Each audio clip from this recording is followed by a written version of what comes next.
सीताराम सीताराम सीताराम जय सीताराम जय सीताराम सीताराम सीताराम जय सीताराम सीताराम सीताराम जय सीताराम जय सीताराम सीताराम सीताराम राम जय सीताराम सीताराम सीताराम जय सीताराम जय सीताराम सीताराम नाम महाराज की जय। सद्गुरुदेव भगवान की, सब संत भगवान की, अयोध्या धाम की, सरयू मैया की, भक्त और भगवान की जय। जय श्री सीताराम।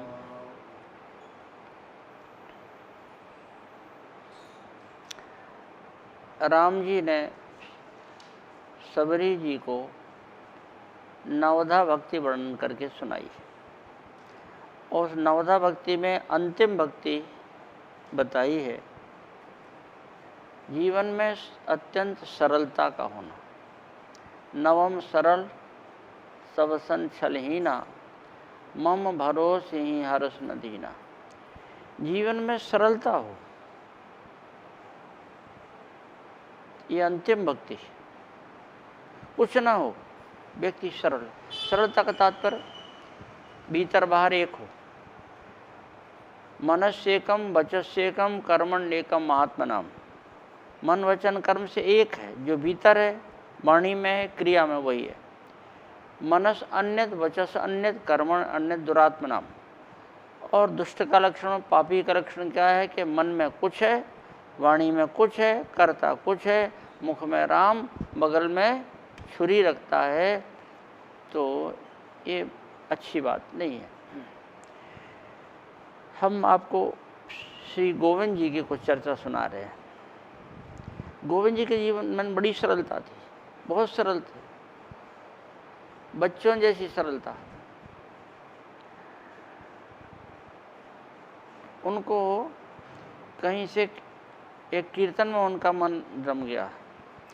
गोविंद जय जय गोपाल जय जय, यही कीर्तन करते थे। और कोई अगर कीर्तन करे तो नाचना इनका काम, नाचने लगे। अगर किसी ने गोविंद जय जय गोपाल जय जय ऐसा कीर्तन शुरू कर दिया तो दोनों हाथ उठा करके नाच रहे हैं करके। कहने की जरूरत नहीं हो, स्वाभाविक नाचने लगते थे। कीतपुरा कोई जगह है, छतरपुर के पास में होगी कीतपुरा, कीरतपुरा की।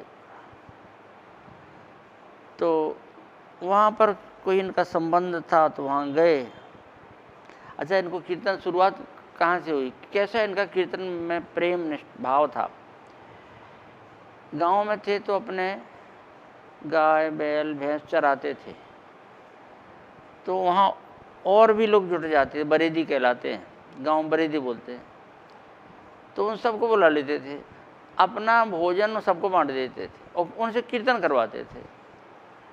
तो वो जंगल में, गांव देहात में रहने वाले लोग और कीर्तन करते थे। गोविंद जय जय गोपाल जय जय, राधा रमण हरि गोविंद जय जय, ये कीर्तन का। यही कीर्तन वो कीरतपुरा में गए तो लोग, बात फैल गई थी कि ये कीर्तन करो तो गोविंद गुरु नाचने लगते थे। इनका नाम वैसे दीवान था, घर का नाम दीवान। रहने वाले इंद्राटा, नौगांव के पास गांव। हम गए उस गांव में एक बार, इंद्राटा। तो कीरतपुरा में वहाँ पर एक कीर्तन का हो रहा, नाच रहे मस्ती में। वहाँ पर छतरपुर से रामचरण असाटी आए हुए थे। वो भी कीर्तन प्रेमी थे और ऐसे भक्तों को जुटा लेते थे और गांव-गांव में जाके कीर्तन करवाते थे। तो उन्होंने इनको देखा, इनकी जो कीर्तन की मस्ती थी वो उनको बड़ी अच्छी लगी, तो इनको अपने साथ ले लिया। अच्छा, इनके ऊपर कोई परिवार की जिम्मेवारी है, इन्होंने समझी नहीं, कोई जिम्मेवारी नहीं, कुछ नहीं, बस कीर्तन हो जाए तो मस्त है, पर कुछ नहीं करना। तो रामचंद्र जी साथ ले लिया और जहाँ तहाँ आपको साथ में ले जाया करते थे। और उन्होंने ही इनका नाम गोविंद गुरु, गोविंद जी गोविंद गुरु ये नाम चल गया। दीवान ईवान कोई नहीं जानता था, वो कीर्तन के कारण से इनको लोग गोविंद गोविंद कहने लगे थे।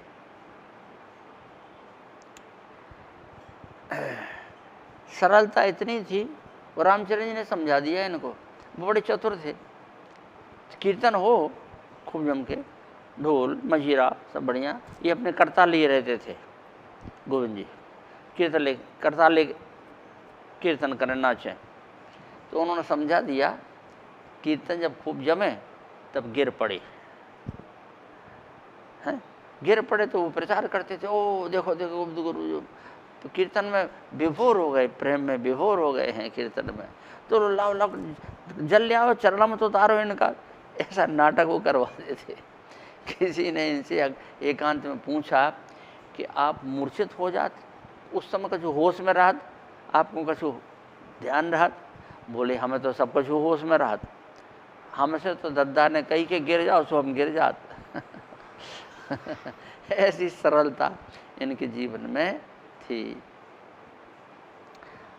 नाम अनुरागी थे, नामानुरागी थे, नाम में बड़ी निष्ठा थी इनको। माला झोली गले में पड़ी और जपते रहते थे, नाम जपते रहते थे, समय समय कीर्तन करते थे।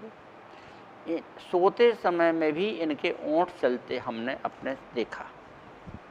गांव में भागवत हो रही थी, गांव के वहाँ आचार्य हमारे श्री पन्या जी महाराज महापुरुष हैं, वो भागवत कथा कह रहे थे।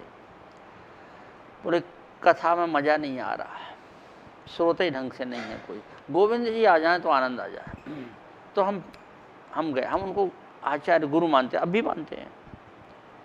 तो हम फिर गए उनके गांव, तब मौका लगा इंद्राटा जाने का, नौगांव से इंद्राटा। तो इनके यहाँ बच्चा हुआ था उस समय, थोड़े दिन पहले हुआ था, हमारे ख्याल से यही जो सुरेश्वर दास हैं इन्हीं का जन्म हुआ था। गोविंद जी को हमने कहा कि भागवत में बुलाया, और तुरंत थैला तैयार किया और चल दिए।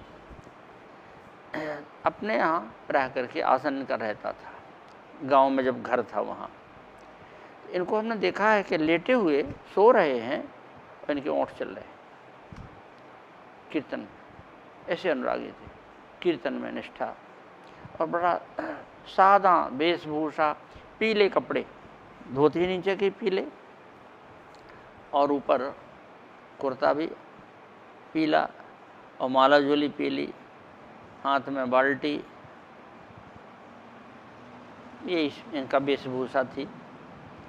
एक बार गांव में हैं चेला सरकार के, हाँ स्वामी है, तो कीर्तन वीर्तन भजन ये सब उनका स्वाभाविक था, जन्मजात था, इनके पूर्व जन्म की कमाई थी।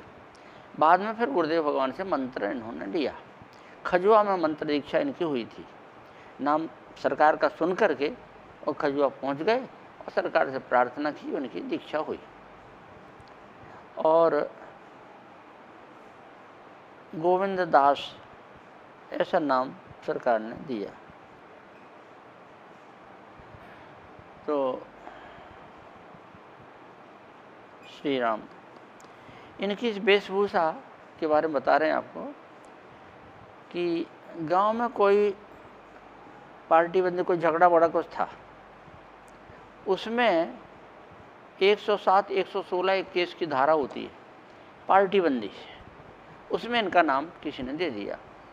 तारीख पर इनको जाना पड़ा, गए महोबा या कहाँ, जहाँ भी उत्तर प्रदेश में पड़ता था इनका, या हमीरपुर, वहाँ कचहरी में पहुँचे तो मजिस्ट्रेट ने जो इनको देखा, इतना सब सामान, बगल में थैला, हाथ में कमंडल, गले में माला की झोली है, ये सब, बोलिए बाबा जी किस लिए आए हुए हैं?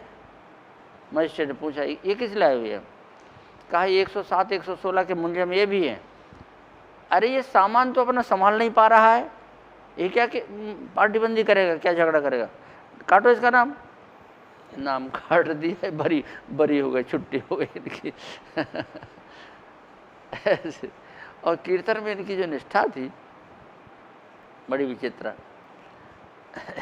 एक बार पत्नी ने पत्नी बड़ी, अभी भी हैं, इनका तो शरीर नहीं है गोविंद जी का, तो पत्नी बड़ी चतुर थी। घर परिवार चलाने में कुशल जैसे होना चाहिए। तो एक कोई गांव का भेड़ चराने वाला गड़रिया था, उसने 200 रुपया उधार लिए माता जी से, वो काम उनका है, रुपये वैसे इनका कोई मतलब नहीं था। 200 रुपया उधार लिया, ब्याज दर के ऊपर इतना ब्याज हम आपको देंगे, इतने समय में आपका चुका देंगे, सारी बातें हो गई और समय निकल गया, उसने एक पैसा नहीं दिया। उन्होंने तगादा किया, पैसा लाओ, अब कर दे माता जी, अभी है नहीं, हम कर देंगे। ऐसे करते समय बीतता गया।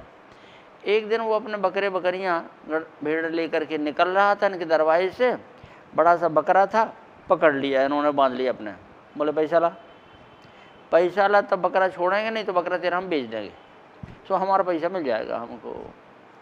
अब बोले हमारा बकरा जो है ज़्यादा दाम का है, वो फिर हमें तो बहुत घर नुकसान लग जाएगा, हम दे देंगे पैसा, हम भी हमारे हाथ में नहीं है। तब तक गोविंद जी आ गए, तो गोविंद जी के चरणों में सिर रख दिया उसने और कहा कि महाराज जी हम सब छुड़वा दीजिए बकरा, हमारा बकरा बेच देंगे, हमारा बहुत नुकसान हो जाएगा। है मतलब दाम कम है पैसा और बकरा ज़्यादा दाम का है। इनके चरणों पड़ा तो इनको दया, इन्होंने कहा छोड़ दो भाई, कह रहा है तो देगा पैसा, दे। वो नहीं देगा, हम कितने बार से कह चुके हैं, वो नहीं देने वाला है। हाँ वो फंस गया, आज हम नहीं छोड़ेंगे, हमारा पैसा ला भेजा करके। गोविंद जी ने बहुत कहा, नहीं मानी तो फिर उनको गुस्सा आई, डंडा लेकर के पड़ी मारने के लिए कि मानती नहीं हमारे कहने पर, अब मारेंगे तो अब क्या करें, कौन उपाय है। तो उनको समझ में आया कीर्तन ही एक उपाय है। सो उन्होंने कीर्तन शुरू, गोविंद जय जय गोपाल जय। सो गोविंद जी ने डंडा फेंक दिया और नाचने लगे जाकर के। ऐसी मस्ती थी कीर्तन में, ऐसी निष्ठा उनकी थी। दीक्षा उनकी हुई, मतलब बातें छोटी सामान्य सी हैं, लेकिन उनकी हृदय की निष्ठा और भावना देखिए। खजुआ में उनकी दीक्षा हुई और दीक्षा में कंठी सरकार हमारे नहीं देते थे, कंठी नहीं देते थे, 4 दाने, 2 ऊपर 2 नीचे, बस कंठी हो गई, युगल कंठी। तो अरे भाई सैकड़ों दीक्षा लेने वाले होते थे, कहाँ तक खरीदेंगे। सो ये 4 दाने की कंठी मान देते थे। अब वो नहाते समय खजुआ के पास में तालाब है, उस तालाब में गिर गई और अब जब उन्होंने देखी अरे कंठी नहीं है, बहुत खोजे नहीं मिली तो रोए, फिर भोजन नहीं किया। लोगों ने सरकार तक बात पहुंचे, सरकार ने बुलाया, कोई बात नहीं दूसरी कंठी दे देते हैं, अब गिर गई तो गिर गई, उससे अब वो कहाँ मिलेगी। ऐसे सरकार बोले नहीं सरकार, वो सरकार की दी हुई थी कंठी, हम भागे से गिर गई, अब हमें कुछ नहीं अच्छा लगता। बहुत दुखी, दिन भर भोजन नहीं किए उस कंठी के। अरे नहीं तो दूसरा आदमी होता, दूसरी कंठी पहन लो, उसमें क्या फर्क पड़ता है। शाम को एक बालक लेकर के आया, अरे देखो ये किसी की पड़ी मिली हमको। बालक कौन आया, हमको लगता है राम जी आ गए। इनकी निष्ठा को देख करके भूखा प्यासा ब्राह्मण दिन भर हो गया। बालक ने दी जा करके, तब उस को लेकर उन्होंने सरकार को दंडवत किया और कहा कि सरकार मिल गई कंठी। ऐसे निष्ठावान थे, हृदय में भगवान के प्रति बड़ा अनुराग, बड़ा प्रेम। विनय पत्र का, रामचरितमानस और प्रेम रामायण, इनके प्रति बड़ी निष्ठा गाते रहते थे। कोई ग्रंथ अध्यात्म का, प्रेम का कोई मिले, पढ़ें सुने तो बोलते थे, उनकी बुंदेलखंडी भाषा थी। बोले अब डुबकी नहीं लगी अब ये प्रेम रामायण उठाओ, तब लगे डुबकी। डुबकी माने नेत्रों से आंसू झरझर झरे, तब डुबकी लगना है, तब गोता लगना है। एक बार इनकी पत्नी को बच्चा होने वाला था, तो पत्नी ने कहा कि इतने सामान की ज़रूरत पड़ती है उस समय, तो पहले से ला कर रख लीजिए। तो पैसे का हिसाब किताब पत्नी का, इनका नहीं रहता था। तो पत्नी ने पैसा दिए कि लो ये पैसा है और छतरपुर से सामान ले आइए। ये गए छतरपुर में कोई व्यक्ति प्रेमी भक्त मिल गया।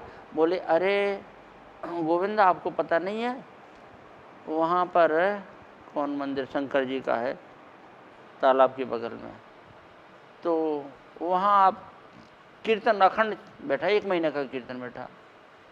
तो इन्होंने कहा कीर्तन का नाम सुने तो बस इनको वो सामान लेना और पत्नी को प्रसव होना, ऐसा भूल भाल गया। और ये जो है पहुँचे कीर्तन पहुँच गया तो अखंड कीर्तन था वो तो उसी में जाकर मगन हो गए। कई दिन बीत गए, अब इनको ये सुधि भूल गई कि हमें सामान खरीदना है और पत्नी का प्रसव होना है, सब भूल भाल गए और अपना कीर्तन में मगन हो गए। कई दिन के बाद एक व्यक्ति ने बताया, बोले आप यहाँ हो कीर्तन में?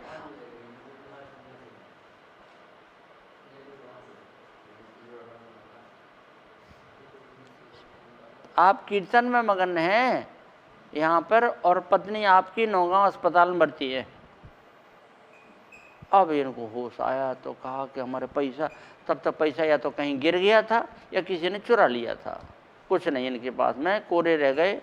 और ये अपना नौगांव पर गए तो पत्नी तब तक लौट कर घर आ गई थी अस्पताल से।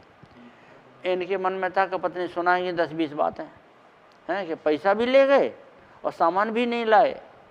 लेकिन पत्नी ने बढ़िया से बोले ठीक रहा, आप कीर्तन में रहे, हमारे प्राण बच गए, नहीं तो मैं बचती ना। और आप कीर्तन में रहे तो भगवान ने हमारी रक्षा की है, नहीं तो हमारी स्थिति तो जाने की हो गई थी। तो ऐसे बड़े कीर्तन निष्ठ, भावुक और भगवान के प्रेम में रंगे हुए, आखिरी में इनको हाँ और बात, इनके गांव का एक बालक था, वो इनके प्रति बड़ा श्रद्धा, छोटा बालक था, होगा 12-14 वर्ष का, तो इनके प्रति बड़ी श्रद्धा रखता था। वो इनके पास बैठ जाता तो उसको रामायण समझाते थे, रामचरितमानस समझाते, पढ़ाते उसको, ये चौपाई, ये भाव, ये सब। उस बालक का बड़ा भाई कॉलेज में पढ़ता था छतरपुर में, उसको ये सब अच्छा नहीं लगता था। तो एक दिन उसने मना कर दिया, बोले देखो तुम इसको नहीं बैठाया करो और ना इसको पढ़ाओ। इन्होंने कहा कि भैया हम बुलाने नहीं जाते, आ जाता अपने हमारे पास में, तो जो हमसे बना सो समझा देते। इनका रवैया जैसा था वैसे चलता रहा, वो बालक आ जाता, मानता नहीं। एक बार छतरपुर में वो कॉलेज में पढ़ता था, जहाँ कॉलेज था वहाँ रोड से ये निकल रहे थे गोविंद जी, और वो लड़का वहाँ वो था और उसके साथ में वहाँ कॉलेज के ये लड़के सब बदमाश तो होते ही। अब वो सब वो आया और पकड़ लिया इनको, कहा तुम माने नहीं, हमारे भाई को तुम बर्बाद नहीं कर रहे, हम तो हम बना रहे भैया, बना रहे हैं, हम तो तुम्हें ऊखा रामायण पढ़ा रहे, इतना अच्छा काम कर रहे, तो हम फिर दक्षिणा दे दें तुम्हें। उसने कहा कि हम मारेंगे तुमको। इन्होंने कहा कि हमको तो रामायण पढ़ाते, दक्षिणा मिलना चाहिए। वो तो दक्षिणा दे दे, हम अभी दे दें दक्षिणा। बोले दक्षिणा के लिए तो हम हाथ फैला के बैठे हैं। उसने उतारा जूता, 2-4 जड़ दिए गोविंद जी में। कुछ नहीं, इनको कोई फर्क नहीं, कोई बात नहीं है। महापुरुषों की सहनशीलता है, नहीं तो कैसे कमजोर होता, कुछ ना कुछ प्रतिवाद करता है, हल्ला गुल्ला करेगा ये। किसी व्यक्ति ने, बालक उनमें से जो थे साथ कॉलेज के, किसी ने प्रिंसिपल से जाकर चर्चा कर दी कैसे महात्मा। अब वो गोविंद जी को जानते थे, राम नारायण खरे प्रिंसिपल थे उस समय वहाँ। वो हम शरीर के पिताजी के क्लास फेलो थे, साथ पढ़ने वाले थे, तो उस समय वो थे, हमको भी पढ़ाए। वो कॉलेज के प्रिंसिपल थे, तो वो उनको अब वो गोविंद जी के वो जानते थे। गोविंद जी यहाँ रामनवमी के समय आते थे यहाँ, तो 10-12 दिन रह जाते थे, प्रिंसिपल बन करके नहीं, खाली गमछा लपेटे और गली गली घूमते रहते थे, बड़ी मस्ती थी उनको। और गोविंद जी के प्रति बड़ी श्रद्धा थी। अब उन्होंने ये जब सुना तो दौड़े आए, महात्मा कहा, देखें कौन महात्मा, देखे तो गोविंद जी, और भारी डांटे फटकारे उसको और कहा कि इसका नाम कॉलेज से इसका रेस्टिकेट कर देते हैं, ज़िंदगी में कहीं ना तो कॉलेज पढ़ाई में इसका नाम लिखा जाएगा, ना कहीं नौकरी इसको ज़िंदगी मिलेगी, जीवन बर्बाद। अब वो गोविंद जी के चरणों में पड़ा जा करके, बाबा क्षमा कर। बोले कहा बात नहीं, हमने तो कोनो बुराई मानी नहीं है। जा करके समझा बुझा करके हाथ जोड़ करके रामनारायण जी को संतुष्ट किया गोविंद जी ने, और तब जा कर के वो माने। ऐसे सहनशील महापुरुष जैसे होते हैं वो गुण श्री गोविंद जी में थे।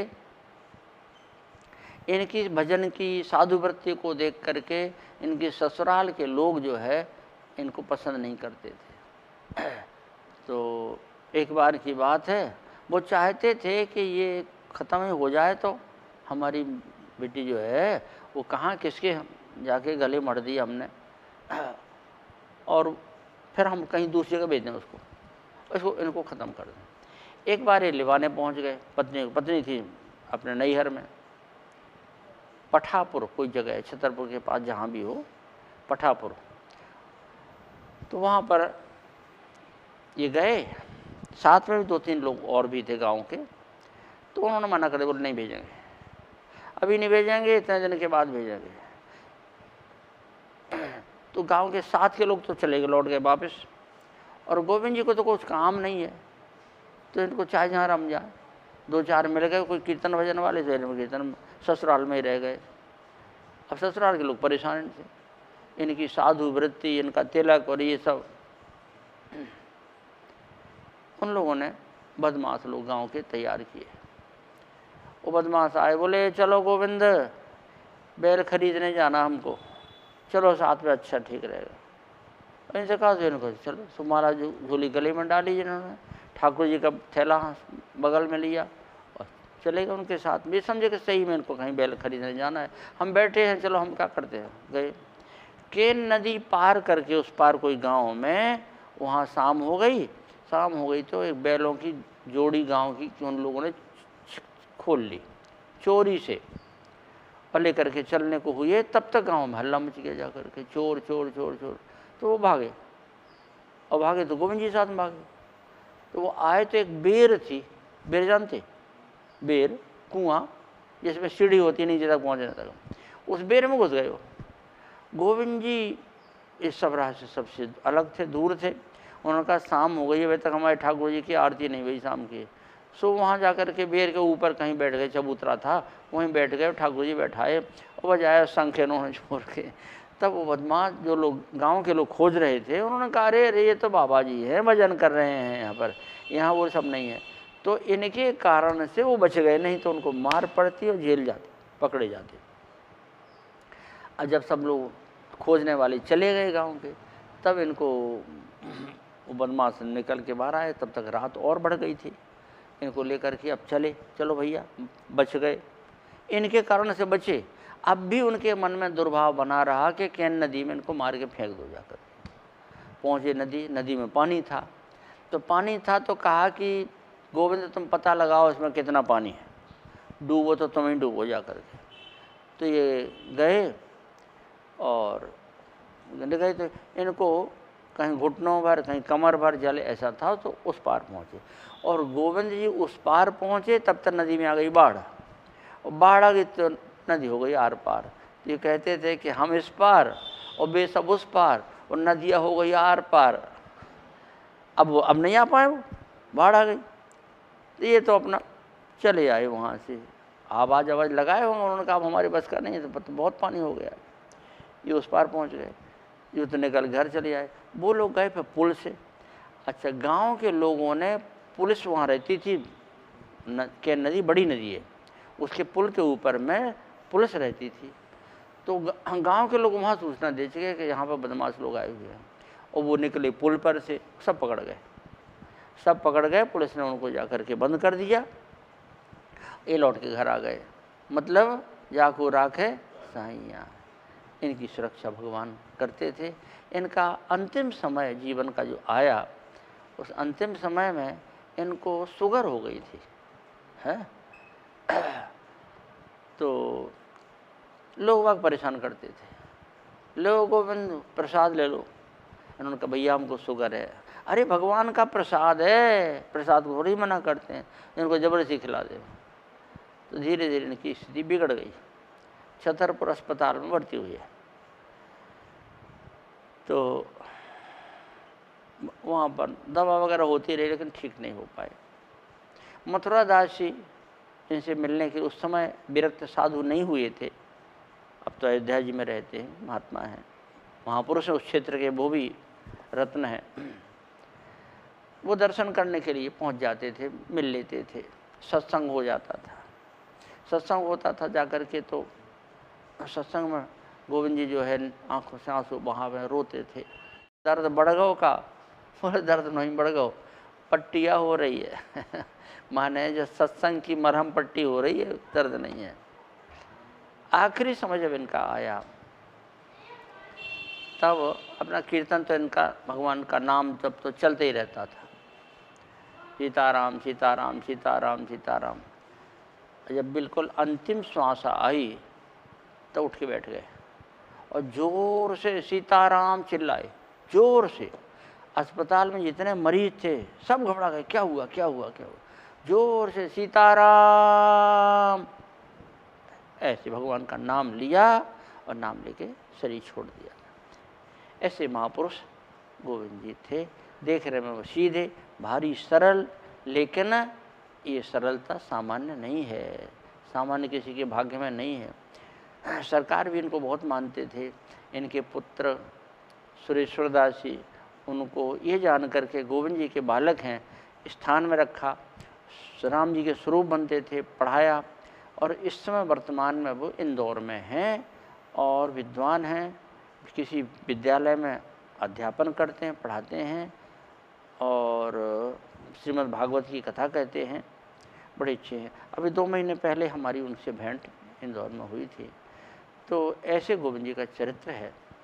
गोविंद जी की सरल वृत्ति थी, सरल जीवन था। इस चरित्र से आम जिज्ञासुओं को क्या शिक्षा लेना चाहिए? इस संवाद से कुछ हमें उपदेश आप देने का कष्ट करें। ये महापुरुष के चरित्र, महापुरुष यही पहचान है जीवन में सरलता। और इनके चरित्र से ये शिक्षा प्राप्त होती है कि जीवन में सरलता होना चाहिए, कुटिलता नहीं होना चाहिए, भीतर बाहर से एक होना चाहिए। और जितने सारे सद्गुण हैं उन सद्गुणों की जड़ परमात्मा का नाम है, भगवान का नाम, भगवान का स्मरण, ये सबसे बड़ी चीज़ है। सारे सद्गुण जीवन में इसी से आते हैं, भगवान के नाम से। तो इसलिए गोविंद जी के जीवन से शिक्षा मिलती है कि जैसे इनका कीर्तन भजन इसी में निष्ठा थी, तो हम लोगों को भी कीर्तन करना चाहिए, भगवान का नाम, सीताराम सीताराम, जितना बन सके उतना नाम जप का अभ्यास करना चाहिए। क्योंकि इस कलयुग में हरेर नाम हरेर नाम हरेर नामैव केवलम कलौ नास्तेव नास्तेव नास्तेव गतिरन्यथा। कलयुग में दूसरा कोई रास्ता नहीं है, कलयुग केवल नाम आधारा, सुमिर सुमिर नर उतने पारा। यह कलिकाल मलायतन मन कर देख विचार, श्री रघुवीर नाम तज नाहिन आन आधार। तो इनके जीवन से 2 बातें मिलती हैं, जीवन में सरलता और दूसरी बात भगवान के नाम का जाप और कीर्तन। हम लोग जो भी इस मार्ग को जो पकड़ ले वही उठ जाएगा, संसार में उसकी ख्याति हो जाएगी, उसकी का प्रकाश हो जाएगा।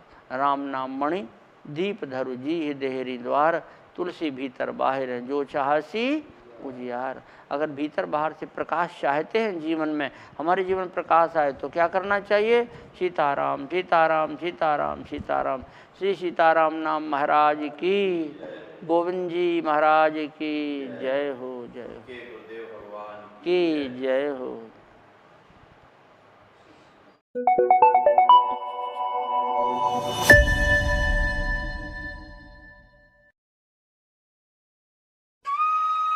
आश्वस्त संत सेवा ट्रस्ट उत्तर प्रदेश के अयोध्या शहर में 25 वर्षों से असहाय और बेघर मनुष्यों की सेवा में समर्पित यह ट्रस्ट निराश्रित गरीबों और यहाँ तक कि भिखारियों के उपचार, खाने व रहने का उपाय करती है।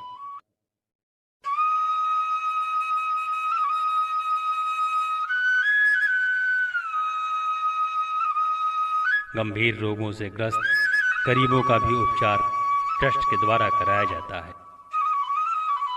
अब तक लाखों लोग ट्रस्ट से उपचार के बाद स्वस्थ जीवन जी रहे हैं।